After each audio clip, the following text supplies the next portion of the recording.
everyone, welcome back to my YouTube channel Smart Science. I hope you are fine.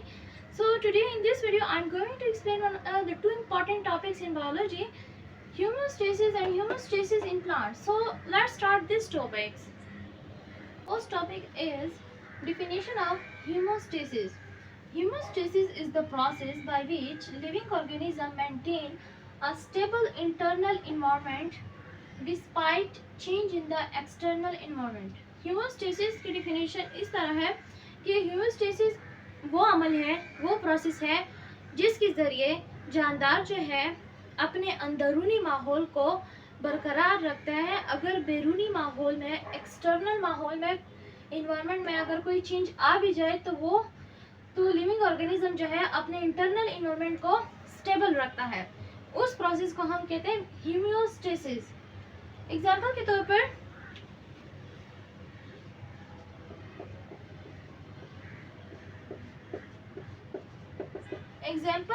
कि अगर हमारे पास environment में temperature change हो जाए, टेम्परेचर इन्वायरमेंट में हमारे पास चेंज हो जाए तो ये लिविंग ऑर्गेनिज्म की बॉडी को कि टेम्परेचर को अफेक्ट करता है, मुतासिर करता है। लेकिन ह्यूमोस्टेसिस में ऑर्गेनिज्म जो है वो टेम्परेचर को बरकरार रखता है, एक रेंज पर रखता है, उसको इफेक्ट नहीं पहुंचाता, वो अपने एक्सटर्नल इन्वायरमेंट को मतलब बरकरार रखता है। अगर एक्सटर्नल इन्वायरमेंट में टेम्परेचर चेंज हो जाए तो हमारी बॉडी जो है वो 37 सेंटीग्रेड पर हमारी बॉडी का टेम्परेचर है। तो अगर हमारे पास इन्वायरमेंट में जैसे सर्दी होती है, गर्मी होती है, गर्मी में टेम्परेचर बढ़ जाता है, सर्दी में टेम्परेचर एक्सटर्नल इन्वायरमेंट का कम हो जाता है, लेकिन हमारी बॉडी का टेम्परेचर वही 37 सेंटीग्रेड ही होता है, तो उसको हम ह्यूमोस्टेसिस कहते हैं। Now the next topic is homeostasis in plant. Plant perform homeostasis to survive in different environmental conditions.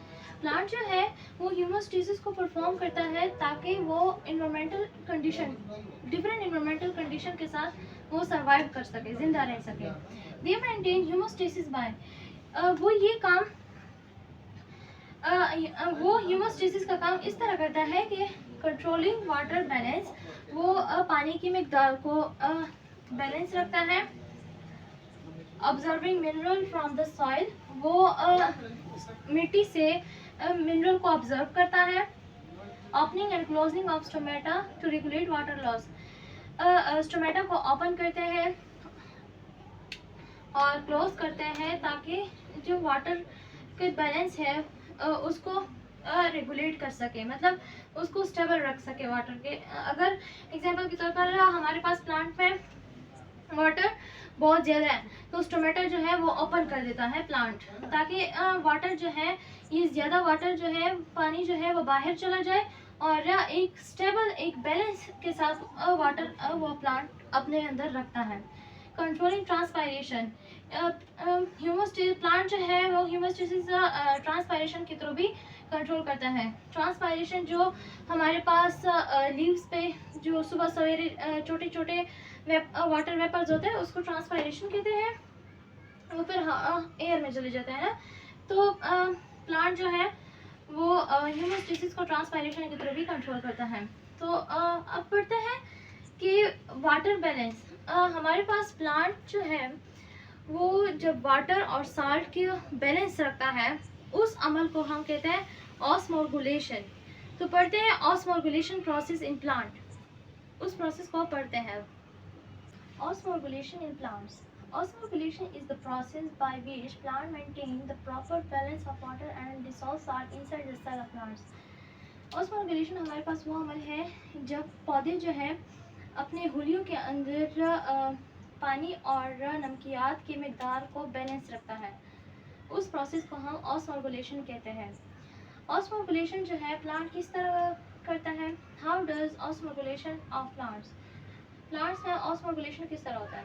Roots observe water from the soil, पहले हमारे पास जो प्लांट्स के रूट होते हैं वो सॉइल से, मिट्टी से वाटर को ऑब्जर्व कर लेता है। Water move upward to the xylem, xylem tissue हमारे पास ट्रांसपोर्ट ऑफ वाटर को ट्रांसपोर्ट करता है। तो वो वाटर सॉइल से जो रूट्स ने ऑब्जर्व किया है वो जाइलम टिश्यू के थ्रू अपवर्ड चला जाता है। Water reach the leaves, water जो है वो लीव्स में पहुंच जाता है। Stomata open and close to regulate loss of water, stomata जो है ये ओपन होता है और क्लोज होता है ताकि वो वाटर को बैलेंस रख सकें, वाटर की बैलेंस को मेंटेन रख सकें। If water is scarce stomata close to reduce loss, अगर हमारे पास प्लांट में वाटर की कमी है, पानी की कमी है, तो स्टोमेटा जो है वो क्लोज हो जाता है, बंद हो जाता है ताकि पानी जो है मज़ीद कम ना हो। इन दिस वे, और इसी तरीके से plant maintain water balance, plant जो है वो वाटर बैलेंस को मेंटेन रखता है। सो अब पढ़ते हैं कि प्लांट जो है, ये हमने पढ़ा कि प्लांट वाटर को किस तरह बैलेंस रखता है। अब पढ़ते हैं कि प्लांट जो है टेम्परेचर को किस तरह बैलेंस रखता है। अगर हमारे पास एक्सटर्नल टेम्परेचर चेंज भी हो जाए तो प्लांट किस तरह अपना इंटरनल टेम्परेचर को बैलेंस रखता है ना। अब पढ़ते हैं next topic. Okay, now the next topic is thermoregulation in plants. अभी हमने पढ़ा ऑस्मोरेगुलेशन कि प्लांट जो है वाटर को किस तरह बैलेंस रखता है। अब हम पढ़ते हैं कि प्लांट टेम्परेचर को किस तरह बैलेंस रखता है। Thermoregulation is the process by which plant maintain a suitable temperature. Thermoregulation हमारे पास वो अमल है जिसके ज़रिए प्लांट जो है वो अपना टेम्परेचर, एक सुटेबल टेम्परेचर को मेंटेन रखता है। How do plant regulate temperature, किस तरह प्लांट जो है वो टेम्परेचर को रेगुलेट करता है। सो उसके लिए पहला स्टेप जो है, when the temperature is high plant open stomata, जैसे जब टेम्परेचर हाई हो जाता है तो प्लांट स्टोमेटा को ओपन कर लेता है। पहला स्टेप ये है। दूसरा स्टेप है water evaporate from the leaves through stomata, water जो है स्टोमेटा ओपन कर लिया, अब प्लांट में वाटर भी है तो वो वाटर जो है एवेपोरेट करेगा फ्रॉम द लीव्स, लीव से एवेपोरेट करेगा किसके ज़रिए, थ्रू स्टोमेटा, क्योंकि स्टोमेटा ओपन हो गया उससे वाटर बाहर आ गया। जब बाहर आ गया तो वो वाटर जो है एवेपोरेट कर लिया उसने, और उस प्रोसेस को this process is called transpiration, और इस अमल को हम कहते हैं transpiration. Transpiration remove heat from the plant and help to cool it down. Transpiration जो है ये प्लांट की हीट को रिमूव करता है और हेल्प करता है, मदद देता है कि प्लांट जो है कूल हो जाए, प्लांट की कूल होने में मदद देता है। In this way plant maintain a suitable temperature, और इन्हीं तरीक़ों से प्लांट जो है अपना टेम्परेचर को रेगुलेट करता है। तो हमने पढ़ लिया, फर्स्ट हमने पढ़ लिया हीमोस्टेसिस, हीमोस्टेसिस क्या होता है। फिर हमने पढ़ लिया haemostasis in plant, haemostasis in plant में किस तरह होता है। फिर हमने पढ़ लिया कि प्लांट वाटर को किस तरह बैलेंस करता है, किस तरीके से उसको बैलेंस करता है और उसको क्या कहा जाता है, उस प्रोसेस को ऑस्मोरेगुलेशन कहा जाता है। अब हमने पढ़ लिया कि प्लांट जो है टेम्परेचर को किस तरह मेंटेन रखता है, उस प्रोसेस को थर्मोरेगुलेशन कहा जाता है। अब हम नेक्स्ट वीडियो में हीमोस्टेसिस इन ह्यूमन, कि ह्यूमन में हीमोस्टेसिस किस तरह होता है, अब कल नेक्स्ट वीडियो में हम ये पढ़ेंगे। अगर आपको ये वीडियो पसंद आई और समझ में आ गई तो मेरे वीडियो को लाइक और चैनल को सब्सक्राइब ज़रूर करना। अल्लाह हाफिज़।